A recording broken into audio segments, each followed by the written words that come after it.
I try my best not to think about what happened on my way back from Tennessee about 3 years ago. There are so many things that happened that night, and none of them can really be explained. My girlfriend and I had gone on a 3-day vacation to Nashville in order to meet up with my buddy and his girlfriend. The trip itself was phenomenal. Plenty of alone time, poking through the small country shops, and generally just enjoying ourselves.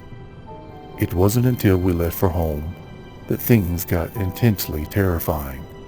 We left later than we should have. Honestly, just because of the fact that we were really enjoying being away from it all. It was around 9 at night when we hit Kentucky. We decided to stop at a rest area coming up. Even though it was a little shoddy looking, they always seem to be hit or miss, don't they? Well, this one was absolutely decrepit.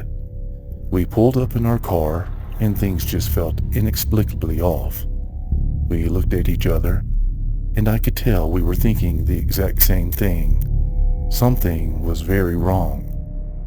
The lights were a little too orange.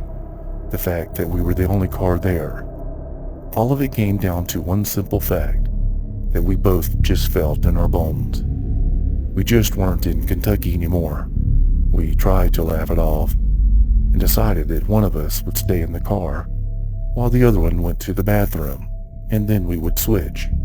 I don't really think we even questioned our mentality on it at the time, but rest assured, I would never let my girlfriend walk around by herself if I felt something was threatening out there. There was something fatigued in the air, scrambling our circuits and forcing us to make the moves we needed to make, to be by ourselves. My girlfriend went first and came sprinting out to the car in what was probably only 3 minutes. It felt like an eternity. I kept looking at the building, seeing things materialize out of the shadows, continuing to dissipate, as if they were made out of smoke. She came back into the car, and I took the time to jump out to do my business. Even though every fiber of my being screamed out at my ineffectual and numbed mind, I still trudged to the men's bathroom. I noticed that there was a lock on the outside of the door. My mind tried to process this insanity.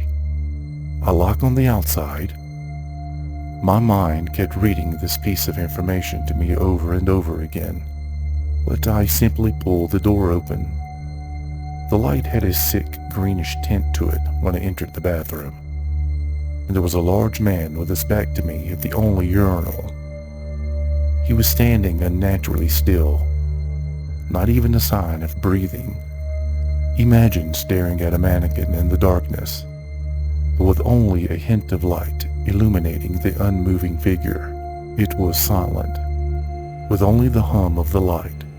It was the knife that cut through the dead of silence. Unnerved, instead of waiting for him, I went directly into the only stall. As I was standing there trying to do my business, there was something in the back of my mind poking me, telling me that I didn't want to see his face. I felt like I was coated in molasses. Every movement, every breath, felt like it was in slow motion. I could literally hear my own breath start to shake. I zipped myself up without even starting. I just needed to get out of there. I didn't want to hesitate. I knew I would lose my nerve. So I yanked the stall door open, and there he was, towering and standing directly in front of the stall. Breath escaped me, and I gasped in surprise. He was still standing, unnaturally still, as if somehow he was just placed there. You scared me," I stuttered. His face had a grin far too big, the curve of his lips going up the sides of his cheeks a bit too far. It wasn't friendly, but rather the grin of a madman that had never held back in his life. It was the grin of someone that wouldn't think twice about murder, a grin that reeked of sadism and unadulterated evil. His hair was stringy, dirty, and it hung around his shoulders. There were terrible boils on his face and neck, but that wasn't the worst visual. not by a long shot. He was missing an eye, but there was skin over the socket, as if he had been born that way. I doubted that he was ever born, though. This wasn't a man. If he had any humanity in him, it was dead in him, or it, long ago. Then suddenly he spoke. "Care to wash your hands?" He inquired politely. His voice didn't match his physical appearance. It was cultured and disaffected. Somehow the clarity of his voice with his appearance made him all more sadistic and terrifying. It felt as if this exchange had lasted for hours. To this day, I believe that the only thing that snapped me out of my trance of fear was my one thought: my girlfriend. I darted past him and threw the door open with all my might. Funny, it didn't seem to be that heavy when I had entered. The man laughed heartedly.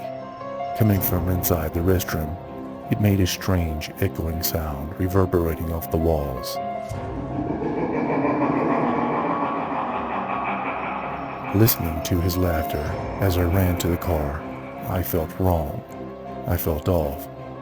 The laughing, somehow hearing it inside my own head, like I was no longer alone in my mind.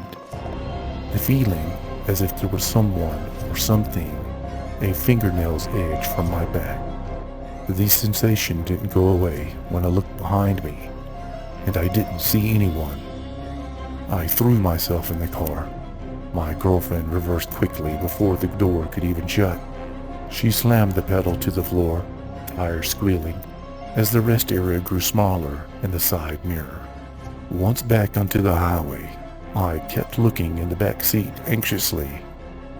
I was just convinced that we were bringing something home with us.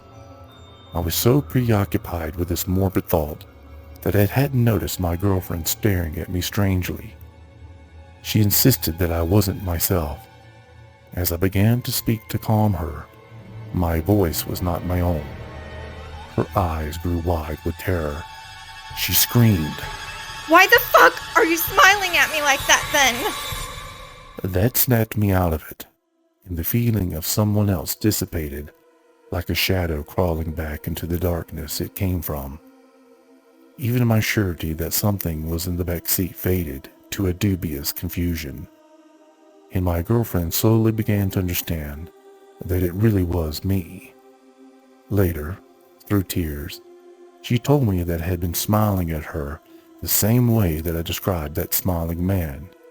We tried to find a record of an abandoned rest stop or something terrible happening at one in Kentucky, but we couldn't find anything.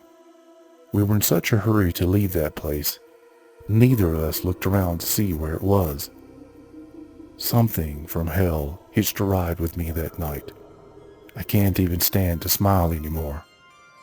Just know, if you're ever out driving and you need to stop at a rest area, make sure it feels right, because you can never know who or what could be waiting.